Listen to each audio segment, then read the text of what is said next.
but not Owen Baya.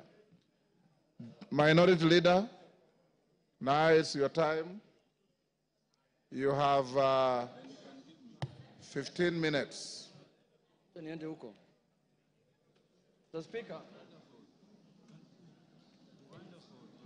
Mr. Speaker, thank you for according me this opportunity. From the onset, Honorable Speaker, the minority supports the motion on removal from office by impeachment of Honorable Rigathi Gachagua because, Mr. Speaker, he is unfit to hold office. In Kenya, and yesterday it was clear to all Kenyans to see for themselves the danger this country is in, Mr. Speaker. Mr. Speaker, the impeachment of the Deputy President is not merely a procedural step. Rather, it's a reflection of our commitment to accountability and the rule of law in this country, Mr. Speaker. Honorable Speaker, the integrity of government and the stability of our nation is at stake, Mr. Speaker, as we speak this afternoon in this House, this evening, Mr. Speaker. Honorable Speaker, national security is at stake. Honorable Speaker, the economy is at stake. Honorable Speaker, the DP, since he assumed office, we have witnessed nothing but abuse of power, discrimination against communities, insubordination, disregard for the two levels of government, corruption, bullying, and many other actions that undermine the rule of law, Mr. Speaker, as well as actions that are unethical, illegal, and that severely breach public trust as contained in the motion by Honorable Wenge Mutuse, Mr. Speaker. Honorable Speaker, in supporting the removal of the Deputy President from office, we are rejecting the invitation by Honorable Rigathi Gachagua to accept tribal bigotry, Mr. Speaker, skewed resource allocation, and the exploitation and domination of minorities as fait accompli in Kenya, Mr. Speaker. Mr. Speaker, before I move forward, or before I go on with what I wanted to say on the motion, Mr. Speaker, I would like to take this chance first to respond to some of the issues that he has raised in the House a few minutes ago, or his responses, Mr. Speaker. In the first place, his responses came very late in the day to the House, Mr. Speaker. He tabled his response at 4 p.m. in the evening today, Mr. Speaker, and he should have done it either yesterday evening or this morning, Mr. Speaker, so that the House can get enough time to peruse what he has said, Mr. Speaker. Mr. Speaker, one of the grounds that is being accused of Mr. Rigathi Gachagua for impeachment, Mr. Speaker, is the issue of what he calls shareholding, Mr. Speaker. He has said Kenya is a company with shareholding. But in his response, he comes here and tells the House that he did not mean that. What he meant is that he was talking about political parties, Mr. Speaker, and listed the political parties that have formed coalitions within Kenya Kwanza, Mr. Speaker, including Ford Kenya, ANC, PA, and all other parties that have formed what is called the Kenya Kwanza coalition, Mr. Speaker. Mr. Speaker, I want to contradict what he said by saying that political parties are national in nature. Ford Kenya is a national party. ANC is a national party. All the political parties that formed a coalition with Kenya Kwanza are political parties that are of national, Mr. Speaker. Mr. Speaker, in this country, under the Constitution, you are not allowed to form a tribal party. You're not allowed to form a religious political party, Mr. Speaker. You are not allowed to form a Mulima political party, Mr. Speaker. That is very clear in the Constitution, Mr. Speaker. And if the Deputy President is not aware of that, I can read out for him, Mr. Speaker. Under Article, Mr. Speaker, 91, every political party shall have a national character as prescribed by an act of parliament, have democratically elected governing body, Mr. Speaker. And it also says in part 2, a political party shall not be founded on a religious, linguistic, racial, ethnic, gender, or regional basis, Mr. Speaker, or seek to engage in advocacy of hatred, like what he does sometimes, on any such basis, Mr. Speaker. Mr. Speaker, you cannot equate political parties to what the Deputy President has been propagating for the last 2 years in this country, Mr. Speaker. The Deputy President has told Kenyans in no uncertain terms that Kenya is a shareholding company. Order, honorable members. And if you Order. do not vote, for Kenya Kwanza, you do not have any shares, Mr. Speaker. Order, Yegon, and your team. Ngong.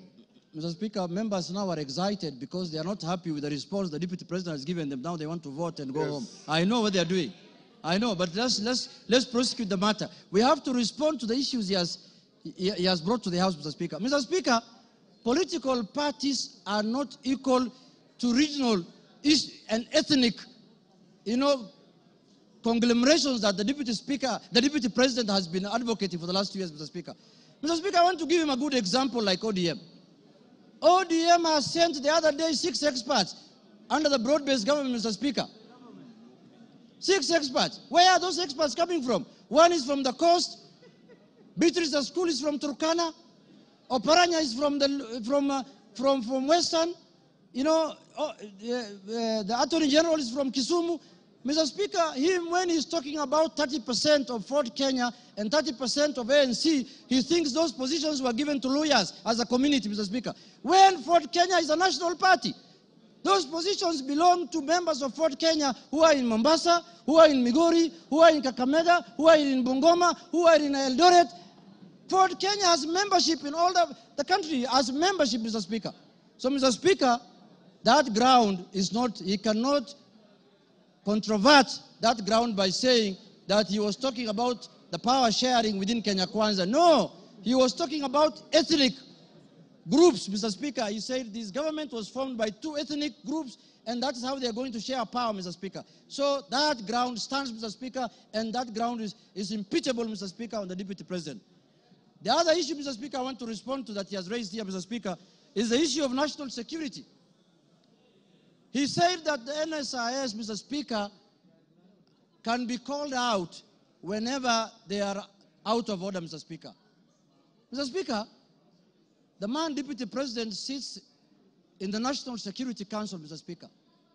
He doesn't need to call out any government organ in the streets, Mr. Speaker, like the people who do their things in the street, Mr. Speaker. He's a man who sits in every governance organ of this country, Mr. Speaker. All organs of government, all governing organs are also oversighted by committee of this House, Mr. Speaker. What happens, Mr. Speaker, in this country if every member of parliament goes out there castigating governing bodies and constitutionally created bodies of governance, Mr. Speaker? We are going to have anarchy in this country. Mr. Speaker, I am not convinced that he has answered in any way that question as to why he was castigating bodies like the NSIS and the police out there when he's the Deputy President of the Republic of Kenya. On that ground, Mr. Speaker, I feel he's impeachable on that, Mr. Speaker. He has not given us any sufficient answer to that question, Mr. Speaker. Mr. Speaker, the issue of Justice Maina. He said that he was not attacking her because of the judgment she rendered against him, Mr. Speaker. And he said that he had filed a petition with the Judicial Service Commission, Mr. Speaker. He who wants equity must come with clean hands. You cannot castigate a judge in the rallies, in burials, and then you want JSC to listen to you. You can't have both ways. If he wanted JSC to deal with that matter, if he was unhappy with the way the judge has handled his case, Mr. Speaker, he should not have castigated her in a burial, Mr. Speaker. He should not have talked about her in a very demeaning manner, Mr. Speaker. He should have kept his cool and filed his petition with the Judicial Service Commission, Mr. Speaker. On that account, Mr. Speaker, he has failed the leadership and integrity, Mr. Speaker, under the Integrity Act, Mr. Speaker, and on that account, he's impeachable, Mr. Speaker. My last point, Mr. Speaker, is the issue of the renovation of his house in Karen, or the official residence of the Deputy President Karen, Mr. Speaker. You remember the Deputy President, when he was assuming office, when he was taking oath of office at Kasarani, Mr. Speaker, the way he lectured us, the way he told us that they have inherited empty coffers, Mr. Speaker. There is no money in this country. The former regime has looted and gone with everything, and goes ahead after 2 months to renovate his house, his official residence, with over 100 million, 45 million shillings, Mr. Speaker. Imetoka wapi, Mr. Speaker? Where has that money come from? Where has that money come from?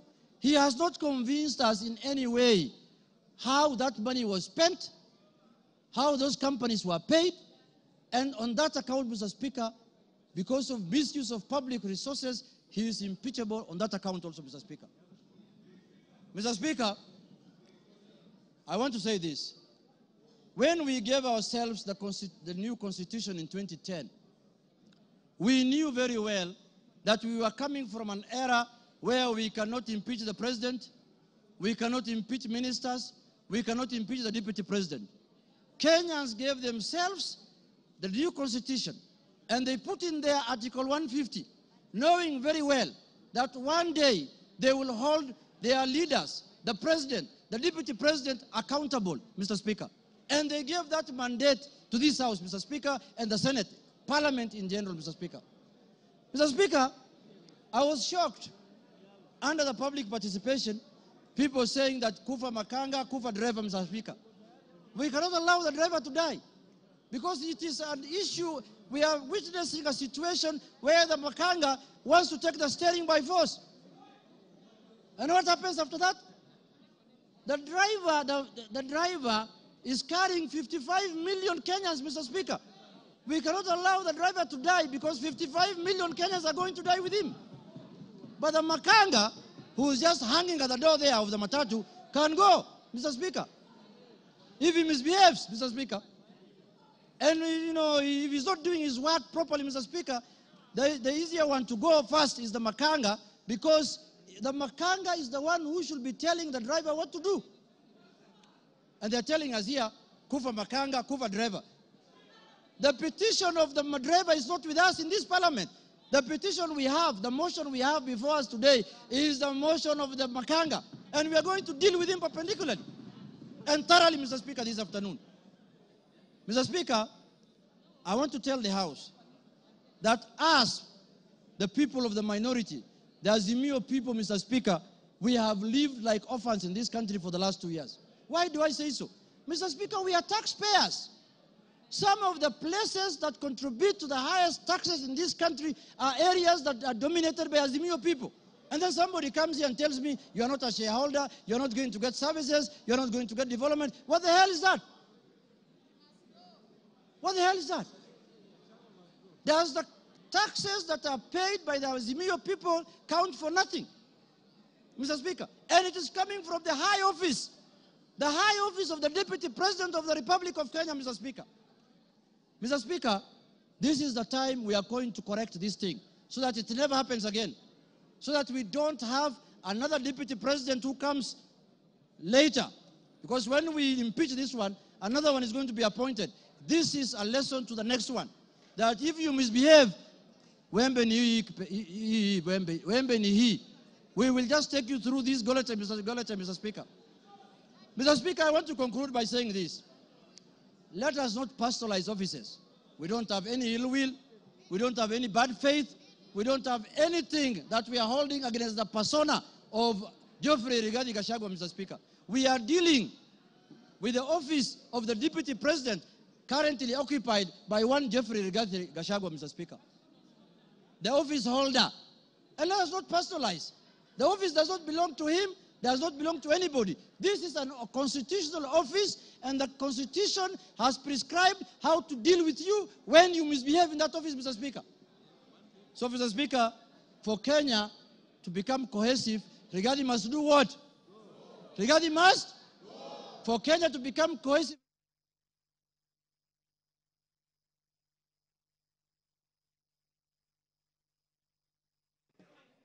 Uh,